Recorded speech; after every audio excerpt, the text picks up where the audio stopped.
let's pretend like I'm not wearing a Star Wars shirt because I have not seen a single Star Wars film. It's my brother's. I just liked the colours. Yikes.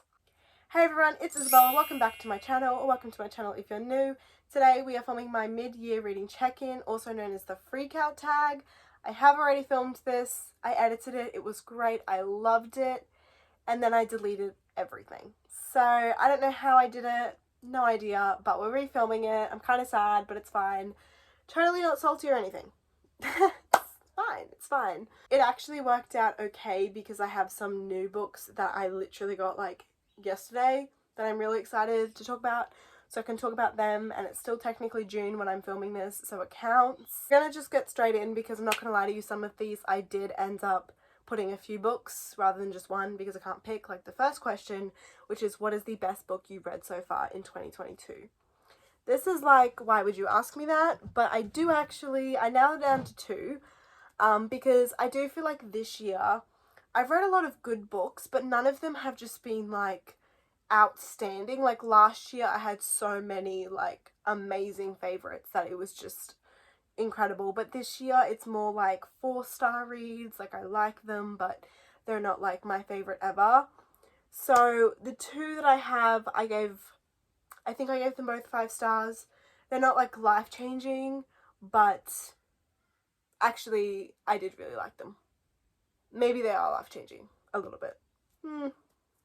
Debatable. So the first book I want to talk about is actually a classic, and it's the first classic I've ever read, and I did read a simplified version, and I do have the extensive version that I'm going to read, but I like to read shorter, like simplified versions for classics before I go into them because some of them suck, but this one did not. I have like 6 different editions of it, but this one's my favorite because it's a picture book, and that is Little Women by Louisa May Alcott.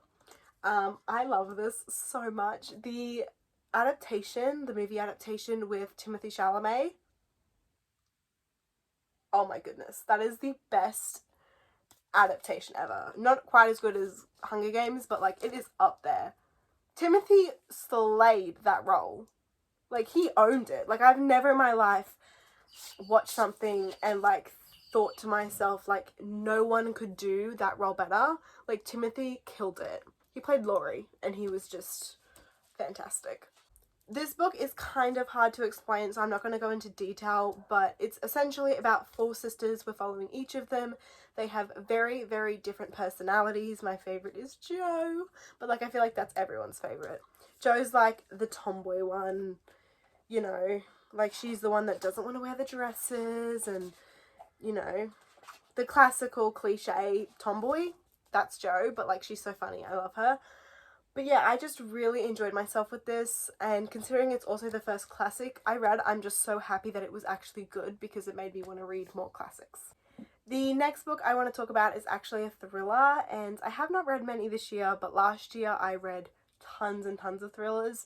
This one I read, I love it. It is like a paranormal thriller, like it definitely has paranormal elements, but it's not scary. And that is The Other People by CJ Tudor. Oh my goodness.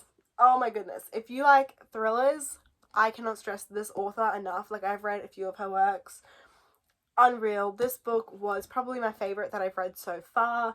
It's about a girl who gets kidnapped basically, and the father sees his daughter in a van, like watches the daughter as they drive away type of thing. So he spends like the years following trying to find his daughter. It's a whole lot more than that. Like that doesn't even brush the surface. I don't even really know how else to explain this book because the twists and turns is unreal. I've never read a book with such incredible plot twists that like you just don't see coming, and it's also the type of book that like it was not really that predictable. There was one thing that was predictable, and I kind of knew that, but at the same time I think the paranormal element just adds so much more, and I just, oh my goodness, I can't recommend it enough. It's so good. The next question is the best sequel you've read, and for me I had to talk about the Cursebreaker series by Bridget Kemmerer.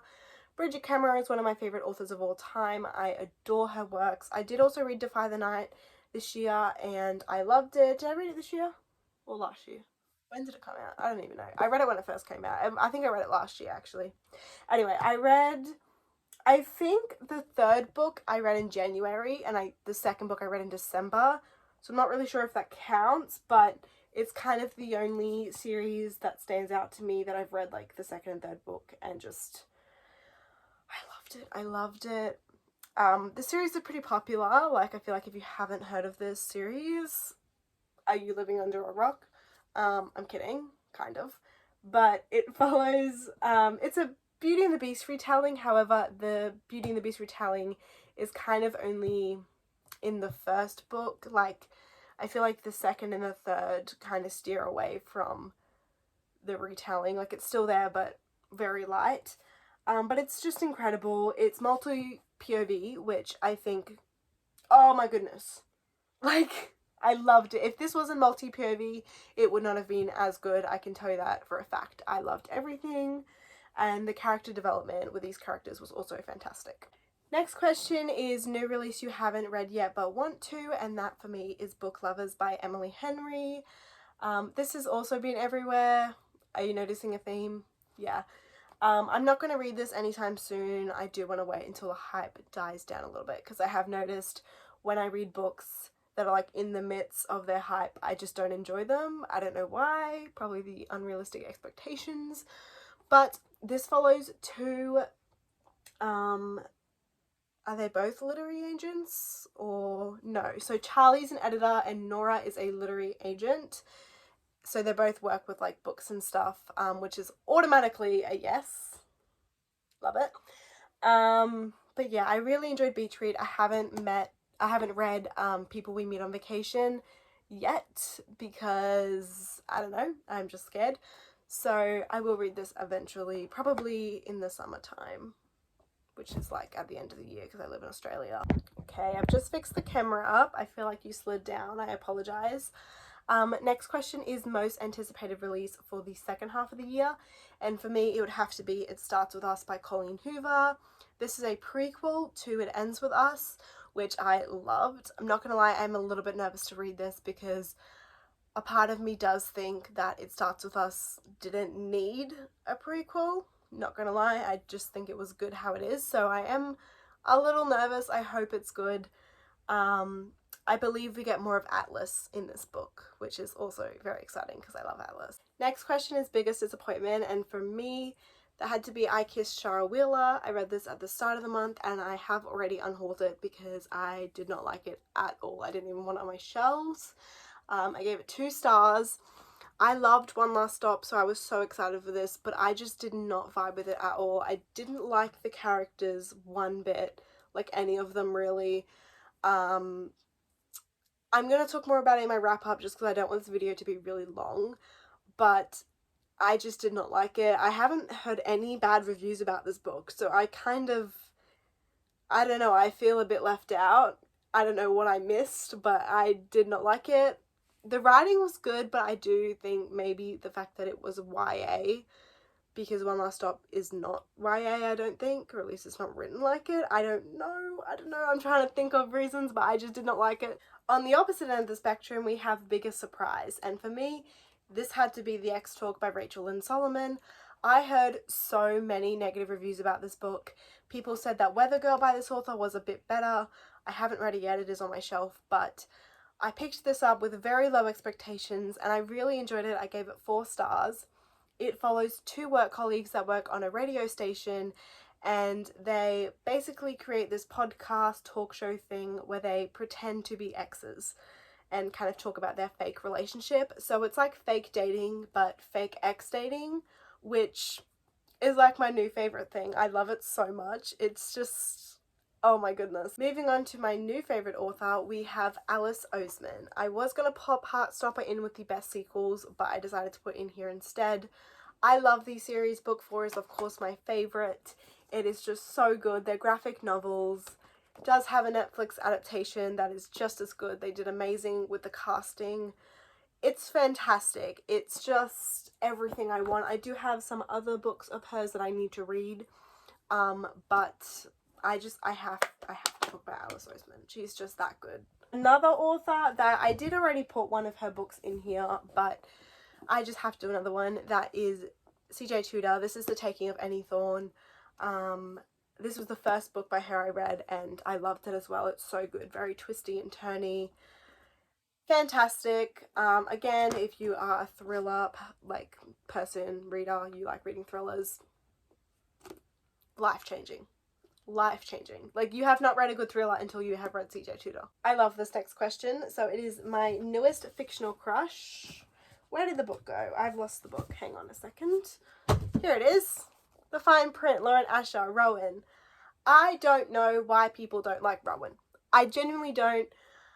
The way that Rowan gets so much hate, but Declan, who is brother number 2 in this series, Terms and Conditions, which is the second book, follows Declan, and this follows Rowan. The fact that Declan is not hated on nowhere near as much as Rowan blows my mind.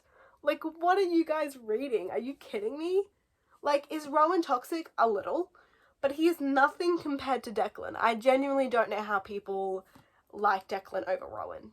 Like, I don't understand it. This is book 1 in the Dreamland Billionaire series. There are 3 brothers. Each book follows a different brother. Cal, which is the 3rd brother, doesn't have a book yet, but hopefully he will soon. This is multi-POV, or dual POV actually, with Rowan and Zara. It's fantastic. 5 stars. The second book was okay. It was 4 stars, but it just does not compare.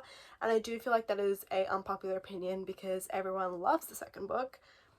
It was good, but like, this is like next level. Like, this is so good. I love it. And I love the setting. Like a dreamland, like Disneyland vibe. Are you kidding me? That's perfect. Also, Zara's hot as well. Like, it's not just Rowan. I have a very big crush on Zara. Just saying. Next question is favorite character, and for me, I don't know if this technically counts because I read this book last year, but I reread it this year and it made me just fall in love with this character so much more, and that's Aza from Turtles All the Way Down by John Green. Oh my goodness, I don't know what it is. Just the character, like, development in this, the way that John Green writes is just so amazing. I loved it. Oh my goodness. Like, I love a lot of characters, but this one just stands out. When I think of, like, my favorite characters, I think of Aza. She is just fantastic. I love everything about her. She's so real, and I just am in love. I love her. She's great. Now we get to the fun part where we talk about the books that made me cry. So the first book that came to mind would definitely have to be All the Right Places by Jennifer Niven. This is like CEO of tears. Like, if you don't cry while reading this, go to therapy. Literally go to therapy.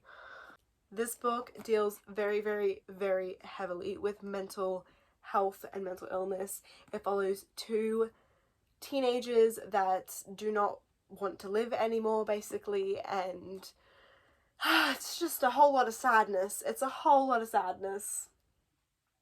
I didn't really feel any emotion other than sadness in this book. Oh my goodness. We're gonna move on. Next, we have books that make you happy, and both of these next books I actually cried, so they can kind of cross over, but they were happy tears. So the first is The House in the Cerulean Sea by TJ Klune. I remember DNFing this book like last year because I just like, I hate it. I don't know why people like it, but I thought I would read it again just because so many people love it. Why I DNF'd it, I don't know. It is kind of slow paced in my opinion. Maybe that's why I didn't like it the first time round, but it was just, oh my god, it was so good. Like, the ending was probably one of the best endings to a book that I have read. That is what made it so, like, stand out from anything else I've read, is the ending. Usually the endings can be like okay, but this was fantastic. The other book, I loved the whole book. I didn't love the ending, so it was kind of opposite to The House in the Cerulean Sea, and that is the Falling in Love montage by Kiara Smith. Ciara? I don't know. I think it's Kiara. This was just a lot. This made me cry both happy tears and sad tears. Like, it made me feel all emotions. I will say this is kind of advertised as like a love, like a romance book, which it is, obviously. It's like, look at the cover. But the character development in this just takes the lead. Like, by the end of the book, I was just like so happy with how the characters developed. It's definitely a coming of age book. Yeah, I'm so happy I read this. Like, it's so good. I honestly thought I would hate it because I thought it would be a bit like too young for me, but I was very wrong. I loved it. Falling in Love montage also gets brownie points because it has a few references to 10 Things I Hate About You, which is like my favorite movie of all time. I literally have it up there, like, on display. I love it so much. So every time I read something that had to do with it, I got so happy. There's also a list at the back, which I was just like, love to see. But it basically is whatever mood you're in, there's a list of rom-coms that fit that mood. So you have romance on the side, a right tangled triangle, unlikely lovers, not meant to be, second chances, all that. So I thought that was an amazing little touch to add in. And there was just references to rom-coms throughout the entire book, but it wasn't cringy, at least to me. Like, I didn't find it cringy. It was just really good. Now, this next question, I couldn't nail it down. It is the most beautiful book you own. I have 3. The first is this beautiful book, Chain of Gold by Cassandra Clare. I have decided I want to read the Shadowhunter series. I read the first 3 and then I got rid of the whole series because I'm like, I'm never going to read it. Now I want to read it. So it will probably be a while till I get to this book, but it's just gorgeous. It's so, so pretty. Okay, there's that one. It's also very big.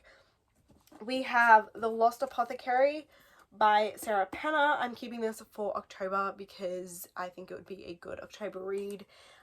It follows an apothecary. I believe they sell poisons to kill off men, I think, because I remember reading it and being like, absolutely, I need that.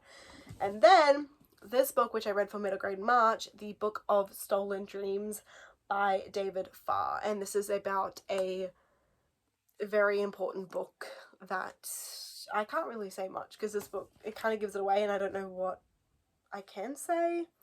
But there's an evil president that wants this book that these kids have, and it is the only copy, and they have to keep it safe because if the president gets hold of the book, it could be very, very, very bad. But it's just gorgeous. Are you kidding? Look at that. Yeah. I love, love, love when books have a pretty cover under the dust jacket. It's fantastic. Gold foiling is also like my favorite ever. And the last question, which is books you want to read by the end of the year. And for me, Delilah Green Doesn't Care. I just bought this book. I have a feeling I'm gonna love Delilah Green. I can't wait. And then this series, which I just bought, and it is the Plated Prisoner series by Raven Kennedy. I've just started reading Guild. I did not realize these were dark romances when I bought them, even though it literally says it on the front. I just didn't read it. I don't read dark romances. But so far, they seem to be really good, and I haven't heard any negative things. Also, the covers. Yes, beautiful. That brings us to the end of this video. Thank you so much for watching. I hope you enjoyed. So sorry you didn't get a video last week. Technical difficulties, and then the week before that I was at Mardi Gras, so yeah. But anyways, if you have any suggestions on videos you would like to see, comment them down below. I will be posting my June wrap up next week. It probably won't be a very long video because, not gonna lie, I did not read very much, but I will still post no matter what. And yeah, I will see you guys then. Don't forget to like, comment and subscribe if you enjoyed, and see you then. Bye guys.